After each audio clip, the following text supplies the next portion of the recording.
TFA fam, what is going on? Have a solo show for week 8 prop talk for you this week. Tom apparently would rather hang out with his wife and children than to be with you and spread prop goodness. But not me, not this guy. I got you covered this week. I have 5 props I'm going to hit with you.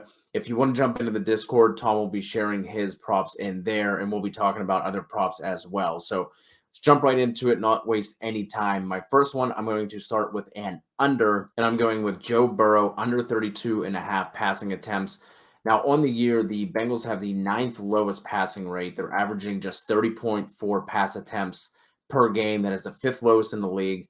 Burrow himself has only gone over 32 pass attempts twice. He did have one game that was right at 32, but in a position where they are 11.5-point road favorites, I just don't see any reason why they're going to have to air it out. And then looking at the pace of play for both of these teams, they're both in the bottom 6 in the NFL in terms of situation neutral pace of play. Even when the Jets are trailing by 7 or more points, they're only 18th in pace of play. So with Corey Davis looking like he's going to be out, obviously Zach Wilson is out. I think we just see like a slow, gross game here. I think we see a lot of Joe Mixon, a lot of Samaje Perine as well. So I'm going to take Joe Burrow under 32.5 attempts. My next 3 are actually going to be from the same game, and it's going to be the Philly and Detroit game, and they're all over. So there's nothing that can go wrong with this, right? But I'm looking at DeAndre Swift over 47.5 receiving yards, Dallas Goedert over 52.5 receiving yards, and DeVonta Smith over 64.5. Now, with DeAndre Swift, the Philly defense is giving up the 5th most receptions and 8th most yards to running backs on the year. Swift has hit this line in 4 of his 7 games, and he has only 1 game below 41 receiving yards on the season. For Dallas Goedert at 52.5, he's hit this in 3 of his last 4. The Lions have actually been pretty solid against tight ends in terms of their just raw numbers and their production numbers, but the only legit tight ends they face have been Kittle and Andrews. Kittle week 1 went for 78. Andrews in the middle of the season went for over 100 on them. With Ertz out of the picture, last week Goddard saw 93% of the snaps and ran a route on 94% of Hurts dropbacks, which was by far the most he's seen this year. He was typically hovering around that mid to low 80% mark in previous games while Ertz was there. So I like Goddard here. DeVonta Smith over 64.5. The Lions are giving up the 4th most yards to wide receivers. They've given this number up to at least one receiver in every single game they've played. Kupp and Woods both went over this number last week. Wide receiver ones are destroying the Lions. Going back to week 1, Debo, $158. Adams, 121. Week 3, they played the Ravens. Sammy Watkins hit them for 68. Hollywood had 53, but we also have to remember he dropped 2 would-be touchdown passes, so he would have smashed them as well. If we're going to count the Bears, A-Rod was at 63, and then Darnell Mooney had over 100 in that game. Justin Jefferson, $124. Jamar Chase, 97 on just 4 catches.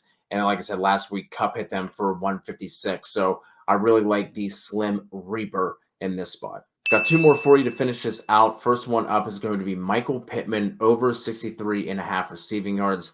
The Titans are giving up the most catches, the most yards, and they're tied for the 5th most touchdowns allowed to wide receivers. This game opened up at 47 and went all the way up to 51. And this spread was initially Indy being favored by 1, and that has swung all the way to Indy minus 3.5. We've seen Pittman really step into the alpha role.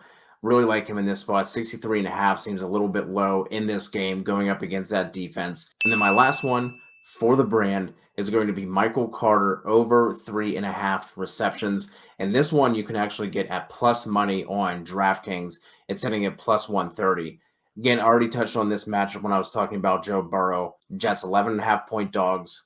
More than likely no Corey Davis. I think we see a boatload of Mike White checkdowns. Last week, Carter was targeted 9 times in that game, saw 8 catches. Ty Johnson's obviously going to mix in. I don't think it's going to be only Michael Carter, but between this projected game script and the lack of weapons that the Jets have, I really like this line, especially if you're getting it at plus odds. All right, guys, that is going to wrap it up. Appreciate you checking out the video. And like I said, if you want to jump into our Discord, it's completely free. We'll give some extra picks over there. Tom will be dropping his picks in there as well. And we always have the community jumping in and either asking questions or shouting out what they like. And if you're checking this video out, you obviously like props. If you like props, you got to check out Thrive Fantasy.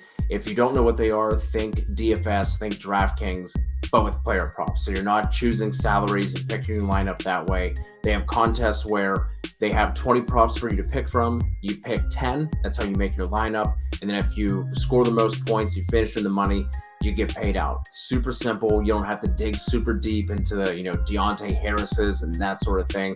You only have to choose from the props from the players who are going to have the biggest impact on the game. So been really enjoying that. That's been a lot of fun. So if you want to check them out, you can use our code TFA for a dollar for dollar 100% deposit match on your first deposit up to $100, and they'll just match you that, put it in your account, and you're set. So if you jump in, please be sure to let me know at CKotzerFF on Twitter. Let me know if you have any questions, and we'll see you on the next one.